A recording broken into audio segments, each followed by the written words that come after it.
ସମସ୍ତଙ୍କୁ ନମସ୍କାର ଜଣାଇ ମୋ ଓଡ଼ିଆ ଜିକେ ଚ୍ୟାନେଲକୁ ସ୍ୱାଗତ ଜଣାଉଛି। ଆସନ୍ତୁ ଟିକିଏ ହସିବା ଓ ହସି ହସି ପ୍ରଶ୍ନଗୁଡ଼ିକ ମଜା ନେବା। ପ୍ରଶ୍ନ ନମ୍ବର 1।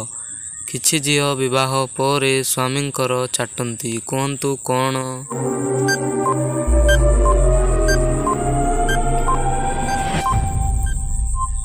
ଉତ୍ତର ଦିମାଗ। ପ୍ରଶ୍ନ ନମ୍ବର 2। ଝିଅମାନଙ୍କର କେଉଁ ଜିନିଷ ସବୁବେଳେ ଝୁଲୁଥାଏ?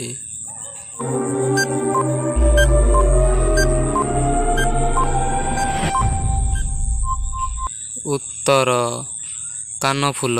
ପ୍ରଶ୍ନ ନମ୍ବର 3। ସେଇଟା କ'ଣ ଲୋକମାନେ ଦିନରେ କରିବା ପରିବର୍ତ୍ତେ ରାତିରେ ବେଡ଼ରେ କରନ୍ତି?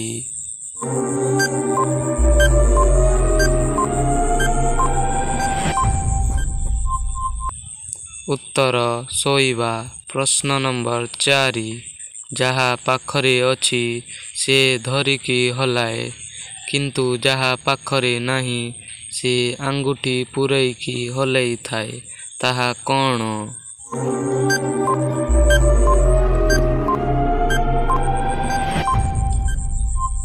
ଉତ୍ତର ବ୍ରସ୍। ପ୍ରଶ୍ନ ନମ୍ବର 5।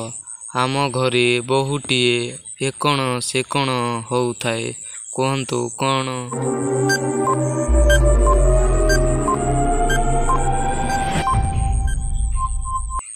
ଉତ୍ତର ଛାଞ୍ଚୁଣୀ।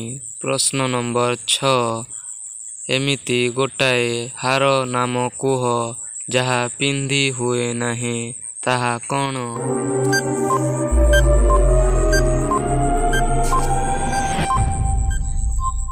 ଉତ୍ତର ବ୍ୟବହାର। ପ୍ରଶ୍ନ ନମ୍ବର 7।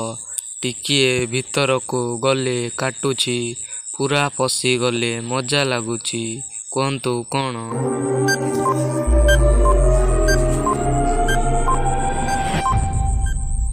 ଉତ୍ତର ଚୁଡ଼ି। ପ୍ରଶ୍ନ ନମ୍ବର 8। ଏପରି ଜିନିଷ କ'ଣ ଯାହା ଆକୃତି ବା ଆକାର ଅଛି କିନ୍ତୁ ଓଜନ ନାହିଁ?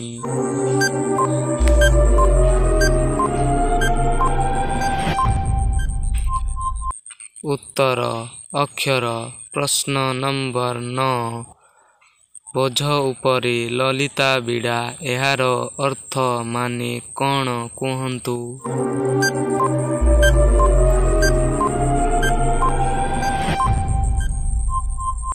ଉତ୍ତର କଷ୍ଟ ଉପରେ କଷ୍ଟ ଦେବା। ପ୍ରଶ୍ନ ନମ୍ବର 10। କେଉଁ ଜୀବ ପାଟିରେ ଚାଲେ?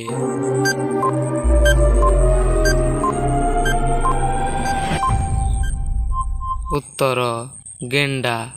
ଭିଡ଼ିଓଟି ସମ୍ପୂର୍ଣ୍ଣ ଦେଖିଥିବାରୁ ଆପଣମାନଙ୍କୁ ଧନ୍ୟବାଦ ଜଣାଉଛି।